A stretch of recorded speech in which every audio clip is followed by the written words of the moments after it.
আজ আপনাদের সাথে আমি শেয়ার করব খুব সুন্দর একটা রেসিপি, যেটা হচ্ছে আমার শাশুড়ি মায়ের। তো আসসালামু আলাইকুম বন্ধুরা, আপনারা সবাই কেমন আছেন? আপনাদের দোয়ায় আমি অনেক অনেক ভালো আছি, আর আপনাদের সাপোর্টের কারণেই আমি অনেক দূর এগিয়ে যাচ্ছি। তো আশা করি আমার এই ভিডিওটি সম্পূর্ণ দেখবেন, আর আপনারা অবশ্যই এভাবে করে খাবেন। তো এই তো দেখতে পাচ্ছেন এখানে পোয়া মাছ আর হচ্ছে কাচকি মাছ। তো আমার শাশুড়ি মা কিন্তু সুন্দর করে মাছগুলি আগে লবণ মাখিয়ে রেখেছিল, পরে ক্লিন করেছে। আর এগুলির মধ্যে অনেকটা ময়লা থাকে, তো এগুলি ভালো করে বেছে নিয়েছে। এখন লবণ, হলুদ, মরিচ আর দিয়েছে কাঁচামরিচ ফালি, আর সেই সাথে হচ্ছে পেঁয়াজ কুচি, বেশি করে একটু পেঁয়াজ কুচি দিতে হবে।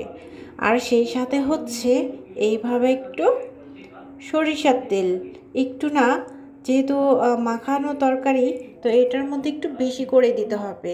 মা যখন হাতে মাখিয়ে মাছটা রান্না করবে, ঠিক তখন আমি মাকে জিজ্ঞেস করেছিলাম, মা আপনি কতক্ষণ এইভাবে হাতে মাখিয়ে রান্না করবেন? তো হাতে মাখানোর সময়টা বলল, না 2 থেকে 3 মিনিট পর্যন্ত এইভাবে ভালো করে মাখিয়ে নেব। তো আমি মাকে বললাম যে আপনি কি 30 মিনিট পর্যন্ত এভাবে মাখাবেন? বলল না, কখনোই না, মাখতে মাখতে যখন একটা স্মেল আসবে ঠিক তখনই এটা আমি বন্ধ করে দেব মাখানো। তো এই তো দেখছেন মাখতে আছে, আপনাদের আমি সম্পূর্ণ ভিডিওটা আজকে দেখাবো। তো অ্যাকচুয়ালি আপনাদের অবশ্যই ভালো লাগবে এইভাবে মাখিয়ে যদি মাছ রান্না করি, আসলে খুবই সুস্বাদু হয়ে থাকে। আমরা বাঙালিরা মাছে ভাতে বাঙালি, সবাই কিন্তু মাছ ভাত খেতে পছন্দ করি। আর এখন দেখাবো এই তো পানিটা। তো মা দেখছেন যে কিভাবে পানিটা একটু হাতে মাখিয়ে দিয়ে দেবে। তো আমি আপনাদের সম্পূর্ণ বোঝাতে পেরেছি অবশ্যই। তো সামান্য একটু পানি দিয়ে আবারও একটু মাখিয়ে নেবে।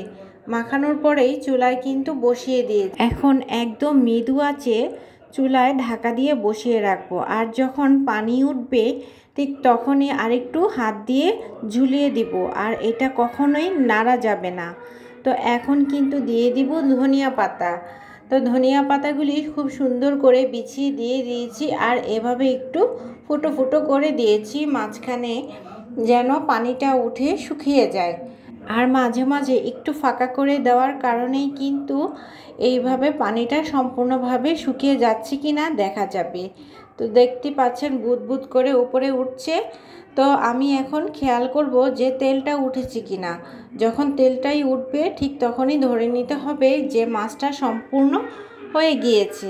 আপনাদের যদি ভিডিওটি ভালো লাগে অবশ্যই ফলো দিয়ে পাশে থাকবেন, আর যারা ইউটিউব থেকে দেখছেন তারা অবশ্যই সাবস্ক্রাইব করে পাশে থাকবেন এই রকম নতুন নতুন ভিডিও পেতে।